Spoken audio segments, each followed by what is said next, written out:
আসসালামু আলাইকুম everyone, back to my new mini blog. আমি রোহিত, প্রতিদিনের মতো আজকে একটি নিউ ব্লগ নিয়ে চলে আসি। সকাল সকাল আমি চলে আসি টিচার্স ডেতে। সঙ্গে একটি রাশিয়ান নিয়ে এসেছিলাম, এই না মানে গিফট নিয়ে এসেছিলাম। আর বোর্ডের উপরে লেখা ছিল হ্যাপি সানডে, এই না মানে টিচার্স ডে। আর ওখানে আমরা ছোট একটা রিলস বানাচ্ছিলাম। আর আমরা তিনজন পায়ে হেঁটে যাচ্ছিলাম কেক কিনতে, এই না মানে সাইকেল নিয়ে। আর সাইকেলটি বলছে, এই শালা তোরা কি খেয়েছিস রে, এত ভারী তোরা? আর আমরা জঙ্গল পার করে যাচ্ছিলাম কেক কিনতে। শেষ পর্যন্ত আমরা চলে আসি কেক দোকানে। আর এই ছেলেটা বলছে ফ্রিতে কেক হবে। আর ওখান থেকে সোজা চলে আসি ফুল দোকানে, কারণ স্যারকে তো প্রেম করতে হবে, ওই কারণে একটি গোলাপ ফুল কিনলাম। আর গোলাপ ফুলটা এত বড় ছিল যে আমাকে একটা বড় ব্যাগ দিয়েছিল। শেষ পর্যন্ত আমাদের হিরো চলে আসে, এই না মানে স্যার চলে আসে।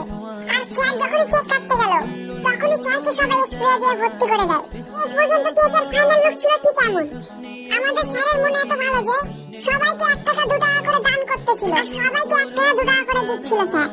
আর আমরা স্যারের মুখে একটু মেকআপ করে দিচ্ছিলাম, মেয়েরা একটু সাহায্য করছিল মেকআপ করাতে। শেষ পর্যন্ত স্যারের মেকআপ কিছুটা এমন টাইপের হয়েছে। স্যার করছিল গিফট আনবক্সিং, আর তখন একটি চোদন ডান্স দিচ্ছিল। স্যার শেষ পর্যন্ত গিফটের সঙ্গে মারামারি করে গিফটটা আনবক্সিং করে নিল।